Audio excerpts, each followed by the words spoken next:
Assalamualaikum warahmatullahi wabarakatuh. Perkenalkan, nama saya Angelina Patria. Jadi di sini saya akan mempresentasikan hasil dari penelitian saya. Judul yang saya ambil yaitu analisis rasio keuangan perusahaan pariwisata terhadap laba bersih dalam mendukung pariwisata berkelanjutan. Nah, seperti yang kita ketahui bahwa pariwisata itu adalah sektor ekonomi terbesar ketiga dengan kontribusi besar terhadap ekonomi dan kesejahteraan sosial, terutama di negara berkembang seperti negara kita ini. Namun, perkembangan tanpa perencanaan ini kan dapat merusak lingkungan dan masyarakat. Jadi, pariwisata berkelanjutan hadir untuk menjaga keseimbangan ekonomi, lingkungan, dan sosial melalui pengelolaan sumber daya yang bijak. Nah, mengapa saya ambil judul tersebut? Itu karena pentingnya peran sektor pariwisata dalam perekonomian, khususnya dalam menciptakan pembangunan yang berkelanjutan.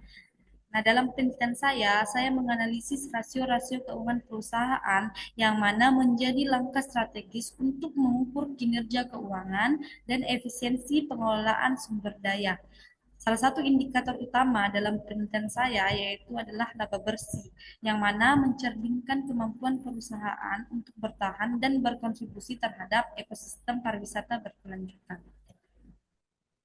Nah, rumusan masalah dalam penelitian saya yaitu bagaimana pengaruh ROA, ROE, NPM, GPM, DAR, DER, CR, WR, dan bagaimana pengaruh profitabilitas, pengaruh likuiditas, dan pengaruh leverage. Tujuan penelitian saya yaitu untuk menganalisis kinerja keuangan perusahaan pariwisata yang diukur melalui rasio-rasio keuangan dalam mendukung pariwisata berkelanjutan. Penelitian ini itu juga berupaya mengkaji hubungan antara rasio keuangan dengan implementasi green tourism, termasuk dampaknya terhadap pelestarian lingkungan, pemberdayaan masyarakat lokal, dan pengelolaan sumber daya secara efisien.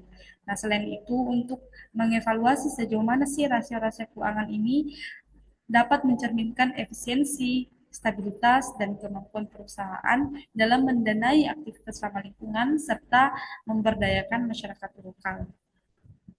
Nah, metode penelitian yang saya ambil yaitu pendekatan kuantitatif dengan data laporan keuangan tahunan dari perusahaan pariwisata yang terdaftar di BI, BUMN, dan satu perusahaan swasta pada tahun 2019 sampai 2023. Nah, sampel dipilih melalui uh, purposive sampling berdasarkan kriteria laporan keuangan yang lengkap dan tepat waktu. Nah, analisis data dilakukan dengan regresi logistik menggunakan IBM, SPSS, dan Microsoft Excel meliputi uji normalitas, heteroskedastisitas, autokorelasi, serta regresi berganda seperti uji T dan uji F untuk menguji hipotesis dan menilai kecocokan model regresi. Nah, hasil penelitian saya yaitu pertama berdasarkan uji asumsi klasik. Pada uji normalitas, hasilnya yaitu residual itu tidak terdistribusi normal karena nilai signifikan 0,000 itu lebih kecil dari 0,05. Pada uji autokorelasi itu tidak terjadi autokorelasi. Pada uji heteroskedastisitas itu tidak terdapat heteroskedastisitas, namun terdapat beberapa outlier signifikan yang memerlukan analisis lebih lanjut. Nah, pada uji T, yaitu tidak ada variabel independen seperti RA, ROE, GPM, NPM, DAR, DER, CR, WR yang berpengaruh signifikan terhadap pertumbuhan laba bersih perusahaan pariwisata. Jadi semua nilai uh, yang signifikan itu harus lebih besar dari 0,05. Dan pada uji F, model regresi itu tidak signifikan secara statistik dalam menjelaskan hubungan antara variabel independen dan variabel dependen. Nilai F sebesar 0,275 dengan signifikansi 0,973 itu menunjukkan model tidak layak. Jadi, kesimpulan penelitian saya yaitu tidak ada variabel independen yang secara signifikan itu mempengaruhi pertumbuhan laba bersih dalam penelitian ini.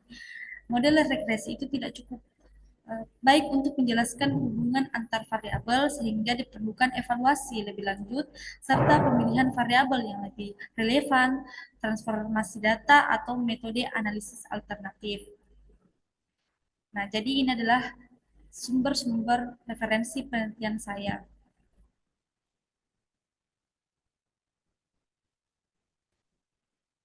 Mungkin hanya itu dari presentasi hasil penelitian saya. Kurang lebihnya mohon dimaafkan. Assalamualaikum warahmatullahi wabarakatuh.